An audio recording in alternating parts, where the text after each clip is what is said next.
Okay, this has gotten ridiculous. I've realized I'm trying to stockpile food, or I'm actually wasting 30% of my freezer space on ice. So for the past few weeks, I've just been working on eating what we've already got. You can check out my last video for a bit more on that. And only buying what I absolutely needed to buy to fill in the gaps. And honestly, it has saved so much money in the meantime. And now I can finally defrost this thing properly and actually use all of the space moving forward. So before you stockpile, do this first. My second freezer lives out in the garage, and to be fair, this is the first time in 5 years that I've ever actually had to do a defrost, but it's just getting to the point where the drawers are getting tricky to come out, and what is the point of adding in more food if I'm just wasting so much space? At first it doesn't seem too bad, but after a while it really does just start to build up.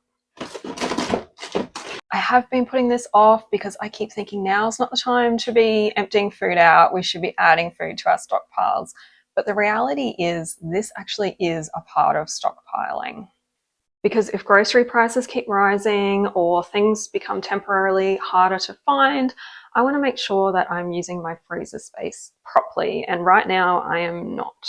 So over the past few weeks, we've just been intentionally eating down what we've already got, just using up these containers and bits and bobs and only buying whatever I need to make meals out of things.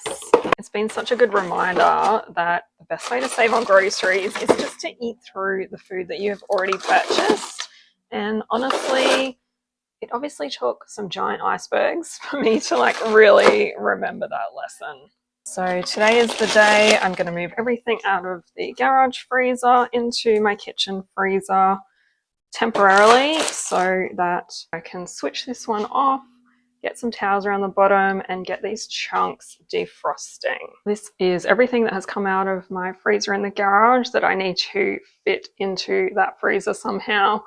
But honestly, I have way too much frozen veg here. It keeps coming in my trolley hauls. You can check out my discount trolley haul videos for that. So I'm going to see if my neighbour wants some, and I'm just going to have to get rid of the old stuff because I'm just not going to have the space. The butter and some diced ham can go into the fridge because we will use that over the next few days. Same with this bread that can come out. We'll use that for toast, so that can go into the fridge. I'm going to take out all of this ice-related stuff that doesn't need to be taking up space in there. All of these cold packs for the kids' lunches. So I've managed to get some of the meat and a fair chunk of the frozen veggies in there. I've got all of my other bits of meat in there. So all the important stuff is in. I've switched the garage freezer off. We've got a towel at the bottom and now we wait.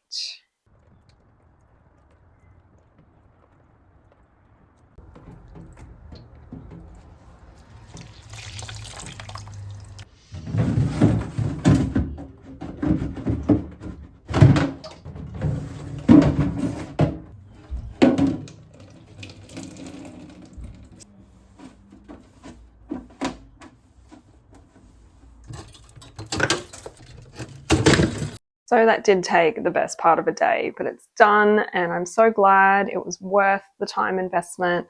So how often do you defrost your freezer? That's like the first time I've had to do that in 5 years. So that's not too bad.